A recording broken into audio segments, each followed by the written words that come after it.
Radhe Radhe. Today is Saturday, 13th May 2023.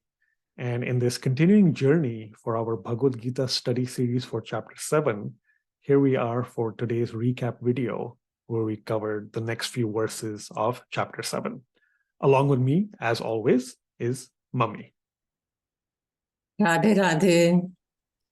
I'll bring up this screen and we'll quickly run through a recap of what we covered today. So we were able to get through chapter 7 verses 21, 22, and 23. Of course, following a set of quiz questions that covered last time's content on chapter 7 verses 18, 19, and 20. As always, please do look at the description for this video, and you can access via the very first link all the slides that you're seeing and other relevant material, other recap videos as well for your benefit and learning progress. So several quiz questions, and then we started off with chapter 7, verse 21. Yo yo yam yam tanum bhaktaha shraddhayarchittum ichhati tasya tasya chalam shraddham tam eva viddhamyaham. Chapter 7, verse 21, the catchphrase here is slow and steady. Steady because Sri Krishna says that he helps provide that steady faith for devotees who worship the celestial gods. And in the commentary we discussed in class as well as to why that might even make sense. So, of course, we know that slow and steady wins the race. So with that steady faith, worshiping the celestial gods, eventually there will be a progression to rise above in one's spirituality and aim that towards Sri Krishna. In fact, all three verses covered today are connected along the theme and topic of the celestial gods. So that is a recurring idea you'll see throughout. In terms of the commentary, we see that, as we mentioned, Sri Krishna steadies that faith of certain devotees who worship the celestial gods. And as Swamiji gives through a very good example of, kids playing with their dolls or other figurines, parents let them do that. It is because it helps nurture feelings and aspects of love, care, and affection. Likewise here, Sri Krishna, in fact, we'll see in the subsequent next verse that he, in fact, arranges for all of this to happen. And it is because in the indwelling form, as the Paramatma form inside our hearts, Sri Krishna wants those elements of love to develop, which will eventually transition into stronger aspects of bhakti, which will then lead to even greater faith now directed upward at Sri Krishna, who, as we learned, is the summum bonum of everything, the absolute supreme good, the highest. One word we do want to remind you, we said in class to add to your dictionaries, though we have seen it before, is unflinching. Unflinching meaning not deviating, not moving away from. So having unflinching faith in Sri Krishna, in your aspects of bhakti and devotion, that shraddha, that is extremely important. So that is the essence here of chapter 7, verse 21. Next up is chapter 7, verse 22. Sataya shraddhaya yuktaha tasya aradhanam ihate labhate cha tatah kaman mayyeva vihitan hitan. So chapter 7, verse 22, the catchphrase here, many of you are hopefully familiar with and play games around it towards the winter season every year, Secret Santa.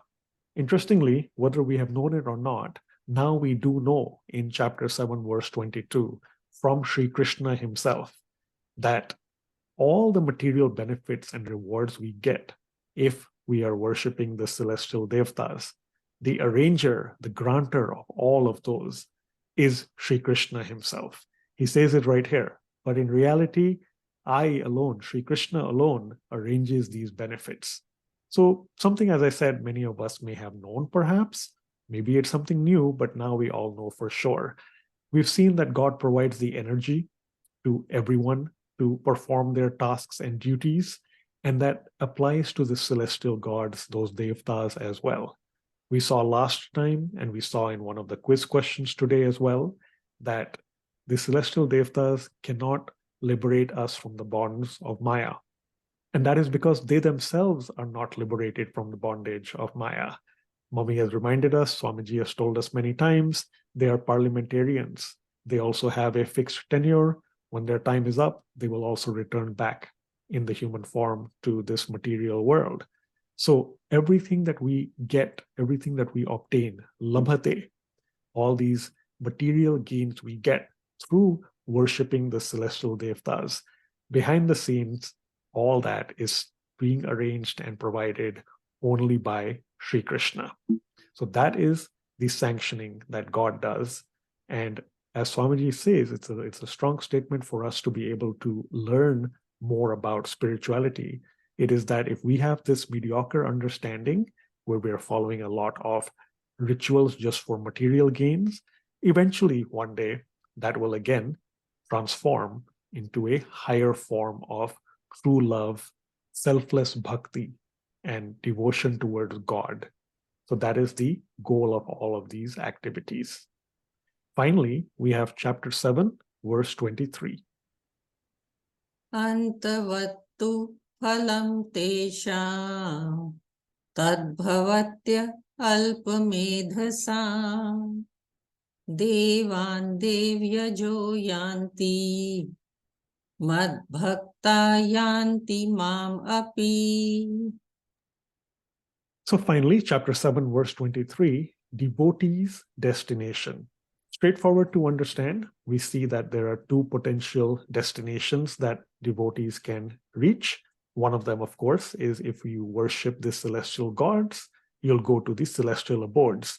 It'll be a luxurious time, especially materially, but eventually that time also is up, and one hopefully returns, of course, in the material form, in the human form, to earth, again getting a chance to strive towards true bhakti and attaining the other destination, which is the destination that is the supreme abode. So those who worship Sri Krishna, they go to Sri Krishna. That is what we learn in this verse over here. Swamiji provides a nice analogy here that you cannot always just be in primary school. You want to get to situations in life as well as concepts of learning that are going to be deeper and higher level. So primary school, you stop after a certain time, you progress to secondary school, college, university, real life, etc. But spiritually as well, neophytes, we've seen this before. I'll momentarily show where that's from as well. But neophytes are, beginners to spirituality. They may perhaps start with the celestial gods, worshiping them, but eventually that has to progress and transform into that true bhakti towards Sri Krishna.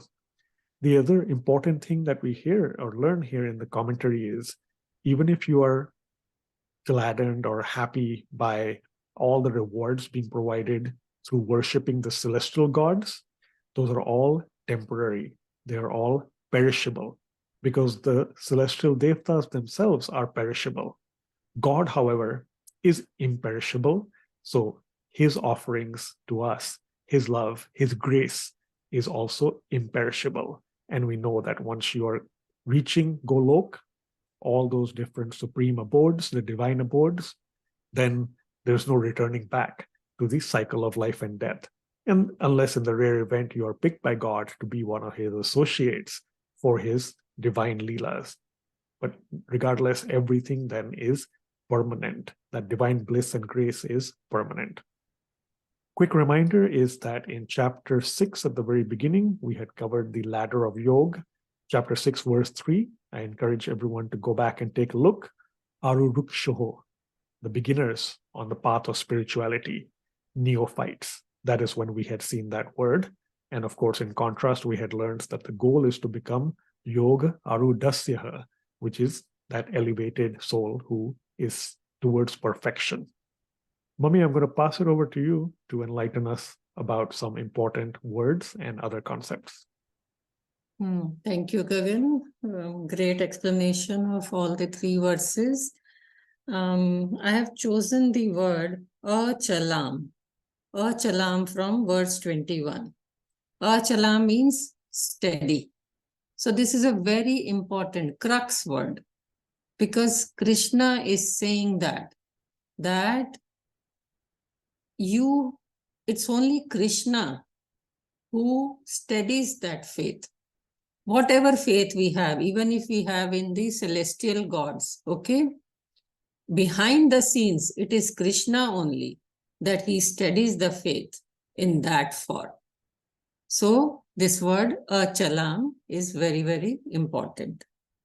Verse number 22, let's see the word labhate. It's an easy word, but very important word, labhate. Labhate means obtain. So what happens? Normal people, all normal people, where Krishna says they are of alpamedhasam, they are of,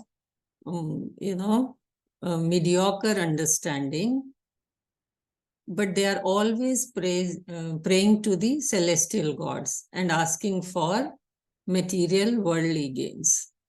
And they do obtain, they do labhate, they do get the objects of their desire.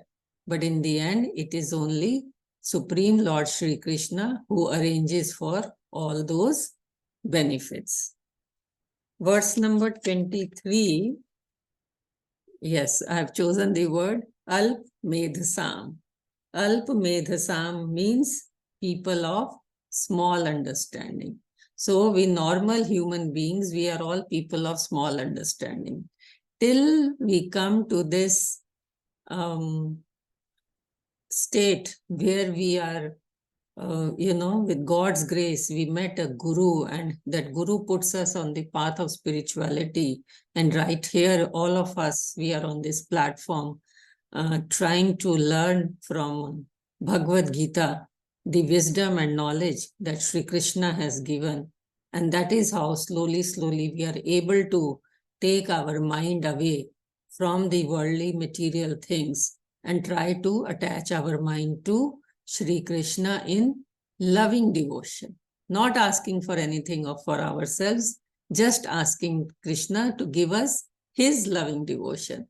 What we can do for Shri Krishna, we are just asking for seva of his lotus feet. Bhakti, bhakti, and bhakti. That is how we can think of reaching Shri Krishna is his golok after many, many lifetimes. But with God's grace, we have met a guru and we are on the path of spirituality. With that, over to you, Gagan. Yeah, thank you, Mummy. Indeed, a good reminder and summary about what our goal and destination is going to be or ought to be through our practices. That does get us towards the end of this recap video. We do look forward to seeing you all next week. So that's Saturday, 20th May, 2023. Same time, 11 a.m. Central Time 8 a.m. Central Time for this Bhagavad Gita study series, 6:30 p.m. India time. And hopefully as well, in a short while, 11 a.m. Central Time for Bhagavad Gita recitation, chapter 9 journey that we're on, which is 9:30 p.m. India time. Of course, tomorrow, very special divine day. It's Mother's Day. Celebrate, mothers as well as the Divine Mother and Mother Earth as well. So special satsang that will be held at the Radha Krishna Temple of Dallas, and certainly, hopefully, a lot of divine sentiments. Till then, as always, happy learning, and we'll see you next week. Thank you. Radhe Radhe. Yes, wishing everybody a very happy Mother's Day and praying to the Mother of the Universe, Radha Rani. With that, I take your leave. Radhe Radhe.